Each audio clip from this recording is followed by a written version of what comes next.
Good day, ladies and gentlemen. You are welcome to our lecture number 3 on power electronics and drives, Mcen508. I'm Kabir Ahmed Abu Bilal, and this is our lecture number 3, as I've said. Here we are going to start looking at power transistors as one of the 6 switches used in power electronics application. These power transistors, they are used for switching, just like the 5 others, and they are operated in saturation region because, as we are going to see shortly, the transistor can operate in 3 regions. It has what we call cutoff region, we have saturation region, and we have active region. So when you want to switch on a system using a power a transistor, you operate it in saturation region, while when you want to put it off, you change it to cutoff region. We don't use the active region in switching application. The switching speed of these power transistors is much higher than that of the thyristors, and they are mostly used in DC-DC converter applications or DC-AC inverter applications.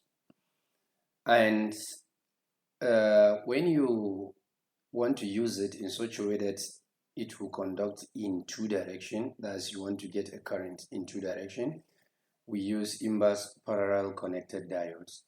That is, we connect diodes which are parallel to one another, but their terminals are upside down or opposite. In this way, one diode can conduct in one direction and the other one in the reverse direction. The power and the voltage and the current rating of this power transistor is much smaller than that of the thyristor, though it has a higher speed than the thyristor, but its power, voltage and current, they are lower. These transistors, they are used in low to medium power application. That is what I have just said. The voltage and the current rating are very small. Therefore, we don't use them in high power applications. We use them either in low power application or medium power application. And these transistors, they are current controlled, meaning the signal that controls the operation of a transistor is the current applied to the base of the transistor. And if you want it to continue conducting, that current applied to the base must be also applied continuously. Okay, and the power transistors are categorized into different classes. We have the most common, which is bipolar junction transistor. We have metal oxide semiconductor field effect transistors.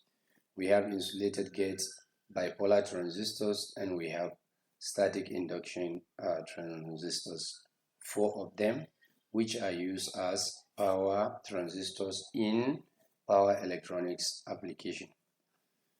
A bipolar junction transistor has 3 layers. You can remember that the method used for creating junctions is either using alloying methods, diffusion method, or epitaxial growth method. So this one has 3 layers, which means we use epitaxial growth method to develop the layers, and it has 3 terminals. All this one is supposed to be known by all of you since 200 level.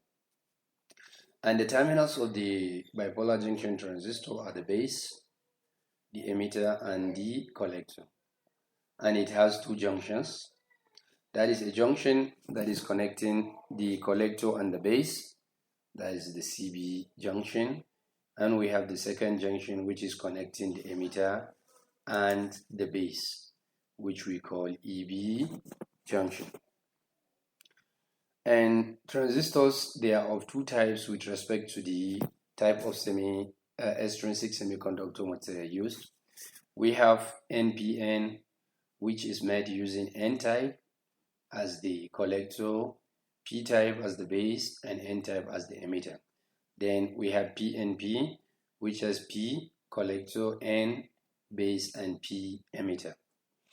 And this transistor can be connected in three different configurations. The first one is what we call the common base configuration. That is where the base terminal is connected or is common to the input and the output of the transistor. We have common collector, where the collector is common between the input and the output. And we have the common emitter, where the emitter is the common terminal between the input and the output. This common emitter configuration is the one we use whenever we want to use a transistor as a switch or a switching component. And I told you in power electronics, basically we use these devices for switching. Okay, so the other configurations are common base, common collector, and the one used in this application, that is for switching application, is the common emitter. And transistor basically has three major applications. It can be used in amplification application, it can be used in oscillation application, and it is used also in switching application. And in this our course, we are concerned with the switching application. So we said we use a common emitter configuration. This is the diagram showing the common emitter configuration. This terminal is the base of the transistor. This one with arrow is the emitter of the transistor, while the other one is the collector. And as you can see, the arrow is pointing away from the body of the transistor. So this is NPN transistor. Had it been the arrow is pointing inward, then we call it PNP transistor. So this is what we call the common emitter configuration. Because this is my input terminal, you can see that it is connected between the base and the emitter. This is the output terminal, which is connected between the collector and the emitter. So which means the emitter is connected to both the input and the output. So this is what we call the common emitter configuration. Now I have two waveforms which shows the characteristics. The first one is for the input and the second one is for the output.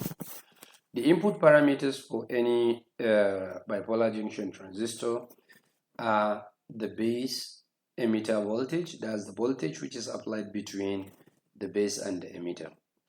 And the corresponding current is what we call the IB, which is the base current. So this plot is a plot of IB against BBE.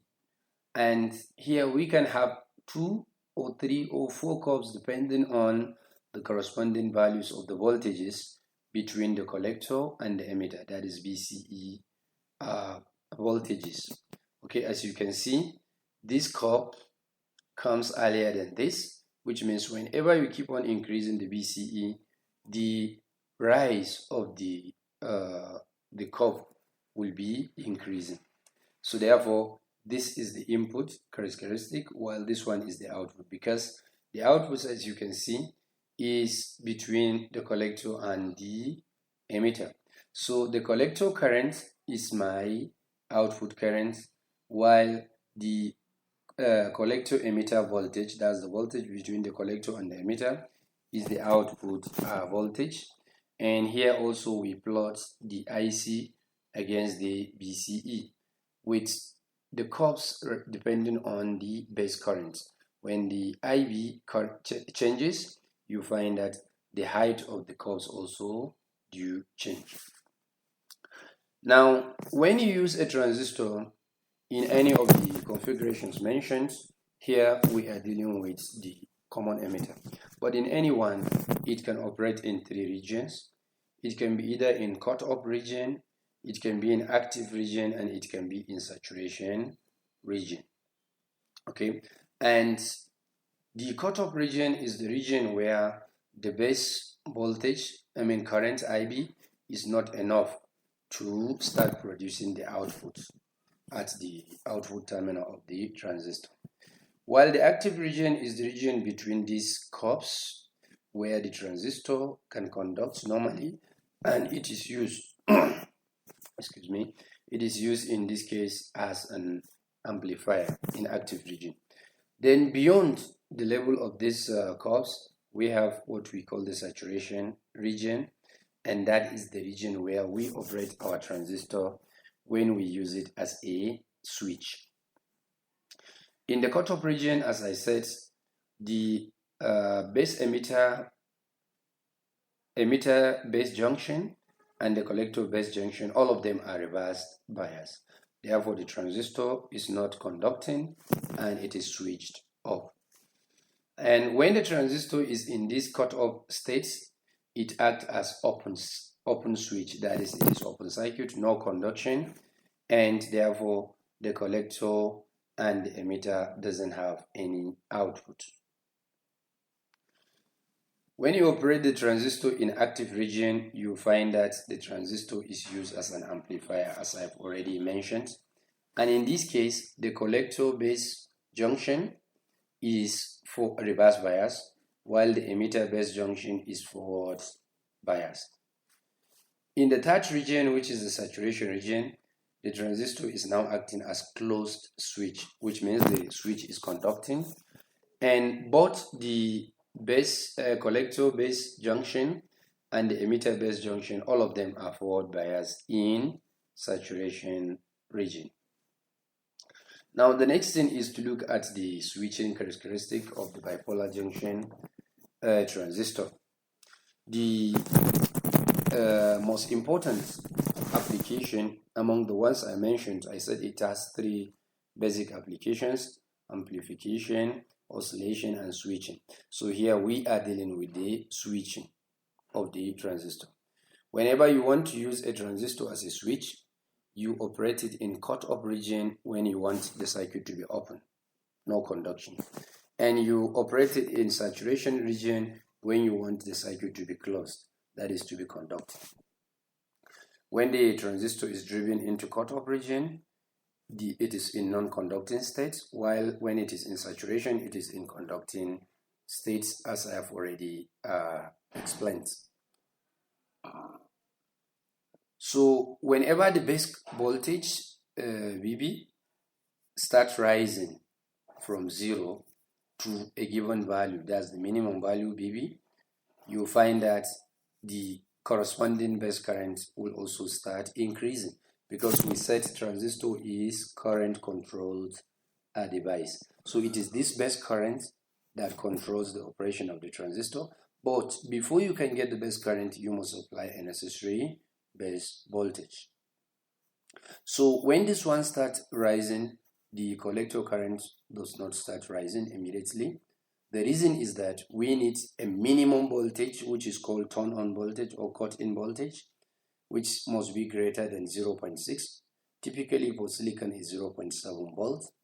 So whenever you keep on increasing this base voltage gradually to that value, you find that the current IB will start increasing until it reaches the point where it will turn on the transistor. Then the base emitter junction is forward biased, and that is where the collector current will start increasing gradually.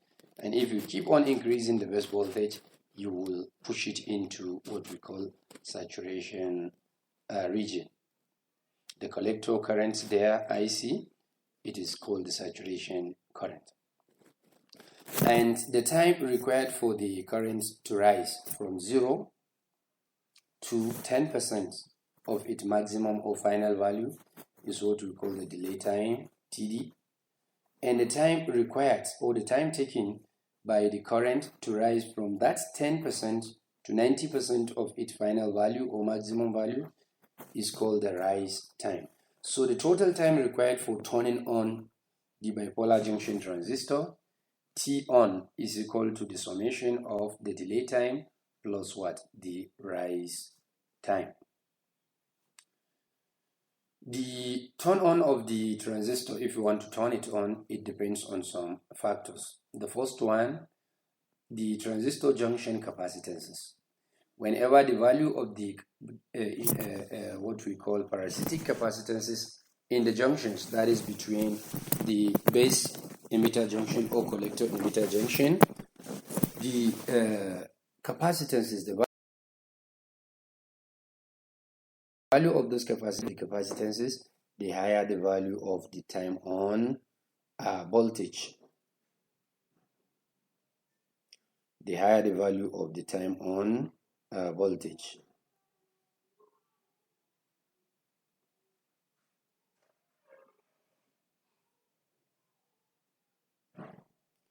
Okay, so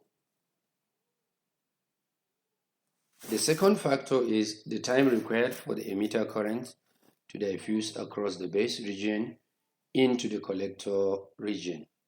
That is to say, there is a time required for the current which is in the emitter junction or in the emitter terminal to cross the base and enter into the collector region. So the duration of that time also affects the turn-on time. The longer the time, the longer the turn-on time. Whenever the collector region, the current from the emitter reaches the collector region, we say the junction is not forward biased, and the turn-on time for the transistor has a range of values from 10 nanosecond up to 300 nanosecond. The base current, which I told you is the controlling current, is supposed to be more than the minimum value required to saturate the transistor. So therefore, if we have a base current more than the required current for the saturation, we have excess minority charge carriers which are stored in the base region because of that excess current. So whenever the voltage is reversed, that is from the positive base voltage to the negative, that is when you are switching it from on to off, you find that the base current will instantly change to zero also. But the collector current will remain constant for a very short time, and that time is called the storage time because of the excess carrier charge which is stored in the base region. Now, the reverse base current, it is the one that helps to discharge the minority charge carriers which are concentrated in the base due to the excess base current we have discussed. And it is the one that is responsible for removing the excess stored charge from the base region. Whenever this excess stored charge is removed from the base region, that is when the base current will fall towards zero, and the time it will take for that to fall to zero and to enable the collector current also to fall from the 90% of its maximum value down to 10% is what we call the fall time, TF. So the total time required for turning off the transistor is the summation of the storage time and the fall time. So for us to see a clearer picture of this switching activity of the bipolar junction transistor, let us analyze this waveform. This is our input voltage, which is the base voltage. And as you can see, the waveform starts from low, switch to high, switch to low, like that. So in that case, the corresponding base current, whenever the voltage is low, the base current will start from zero. When the base voltage rises to maximum, the corresponding base current will also rise to maximum. When it falls to the negative value, the current also will fall to negative value, and it will take a little time at that value, then it will gradually start decaying to zero based on that excess voltage removal I have just explained. And the collector current, which is the output current, will have this pattern. That is to say, when the base current rises to maximum value, you find that the collector current will be rising gradually.